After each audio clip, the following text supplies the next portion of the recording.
ठीक है, जैसे आपका 1 किलोवाट का अगर लेते हो आप तो इसकी कॉस्ट है 55,000। गवर्नमेंट इसमें 36 आ गई सब्सिडी देगी बाद में आपको नेट भी ये पड़ेगा खाली 19,000 का। 3 किलोवाट का अगर लेते हो 1,09,500 का है गवर्नमेंट इसमें। 19,000 में आपको 1 किलोवाट का क्या लिया? ये पूरा पैनल लगा के देना है 1 किलोवाट का पैनल, सोलर पैनल लगा के देने हैं आपको। और मीटर भी लगेगा, ये बताना है इनको पूरा इसमें क्या क्या इसको बताना है। अनुज Gupta AWE JPTCL ED Udhampur से। तो ये हमारी प्रधानमंत्री मोदी साहब की स्कीम है, प्रधानमंत्री सूर्य मुफ्त बिजली योजना। तो मैं उधमपुर डिस्ट्रिक्ट के सभी निवासियों को आपके माध्यम से ये सूचित करना चाहता हूँ कि आप मैक्सिमम क्वांटिटी में आके इस स्कीम का बेनिफिट लीजिए।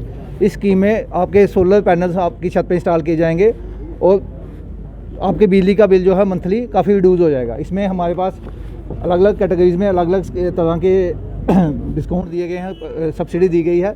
जैसे 1 किलोवाट का पैनल लगाने का टोटल कॉस्ट 55,000 है और गवर्नमेंट की तरफ से इसमें 36,000 की सब्सिडी दी गई है। तो नेट आपको खाली 19,000 देना है, नियरली 60% का इसमें सब्सिडी फैक्टर है। और 2 किलोवाट की 1,10,000 की कॉस्ट है इसमें और गवर्नमेंट की तरफ से इसमें 72,000 का वेट है और आपको नेट कॉस्ट 38,000 देनी है। और इसी तरह 3 किलोवाट में आपका 1,59,500 रुपये की कॉस्ट है इसकी यूनिट की और इसमें गवर्नमेंट की तरफ से 94,800 की सब्सिडी है और नेट जो कॉस्ट देनी है 3 किलोवाट में 64,700 है और इसमें नियरली 60% की आपको रिबेट है। और इसमें आप 3 किलोवाट का अगर आप एक सोलर पैनल लगाते हैं तो आपकी नियरली 12 से 14 यूनिटें डेली जनरेट होती हैं और महीने की रफली 400 यूनिटें जनरेट हो जाएंगी। तो अगर 4 रुपये यूनिट के हिसाब से हम देखें तो 1,600 रुपया आपका जनरेशन जो आप यूनिटें जनरेट कर रहे हैं वो सेविंग आ जाएगी।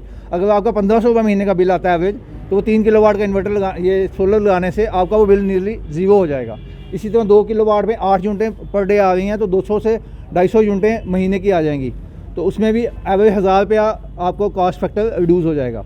अगर 1,000 रुपये का एवरेज बिल है तो आपका 1,000 रुपया उसमें कम हो जाएगा। अगर तो ये यूनिटें नेट मीटर के हिसाब नेट मीटर लगता है उसके हिसाब से ये माइनस हो जाती हैं। मेन जो आपका मेन यूनिटें हैं उसमें माइनस होती हैं। अगर आपकी मेन यूनिटें कम भी रहती हैं, अगर थोड़ी सी ये ज़्यादा भी आ जाएँ तो अगले महीने में ये कंपनसेट हो सकती हैं। तो ये काफ़ी बेनिफिट वाली स्कीम है, गवर्नमेंट सेंट्रल गवर्नमेंट की स्कीम है। तो इसका बेनिफिट किस तरह अप्लाई जो है कर सकता है? इसमें अप्लाई करने के लिए सिंपली आपको एक अपना इलेक्ट्रिक बिल की कॉपी लानी है या कंज्यूमर ID लानी है, उसमें लोड डिटेल दिखानी है आपने कितना आपका लोड कितना चल रहा है। तो अगर आपका 1 किलोवाट के लिए मिनिमम जैसे 1 किलोवाट की स्कीम है तो आपको 1 किलोवाट का मिनिमम लोड होना चाहिए। 3 किलोवाट का अगर आपने लेना है ये सोलर पैनल तो 3 किलोवाट लोड इसके लिए चाहिए। और उसमें एक क्या था दूसरा, ये एक इलेक्ट्रिसिटी और एक आपने कैंसल चेक और या बैंक पासबुक की कॉपी दिखानी है, बस कैंसल चेक या पासबुक। और हम इमीडिएट ऑन स्पॉट रजिस्ट्रेशन कर रहे हैं और इसमें PM सूर्य योजना ऐप के थ्रू भी आप इसमें रजिस्ट्रेशन कर सकते हैं। तो हमने आज एक कैंप रखा था लोगों को अवेयर करने के लिए, किस तरह से काम करें? पार्डन लोगों को अवेयर करने के लिए, इसके प्रति अवेयर करने के लिए, अवेयरनेस के लिए किस तरह के काम जो है वो किए जाएगा? हमने जगह जगह कैंप लगाए हैं। हम अब आगे अपने तहसील लेवल पे भी कैंप इंट्रोड्यूस लगाने की कोशिश कर रहे हैं। आज इसी सिलसिले में हमने ये अपना पहला कैंप DC ऑफिस में रखा है ताकि लोगों को पूरी तरह से और मीडिया के माध्यम से भी सभी लोगों को सूचित किया जाए कि इस स्कीम का भरपूर बेनिफिट लिया जाए और काफ़ी बेनिफिट वाली स्कीम है। उससे आपका इलेक्ट्रिसिटी बिल पूरा रिड्यूस हो जाएगा। और जो कंपनियां वेंडर कितनी देर की आपकी वारंटी जो कंपनियां दे रही हैं, सोलर पैनल लगा रहे हैं, 25 साल की कंपनी की वारंटी है इसमें। और इसमें कुछ भी, इसमें कुछ नहीं, 40 साल की लाइफ है। इसमें कुछ नहीं करना, महीने में एक बार उसको वॉश करना है, पानी मार के साफ़ करना, और कोई मेंटेनेंस, इसमें मेंटेनेंस भी इन्वॉल्व नहीं है।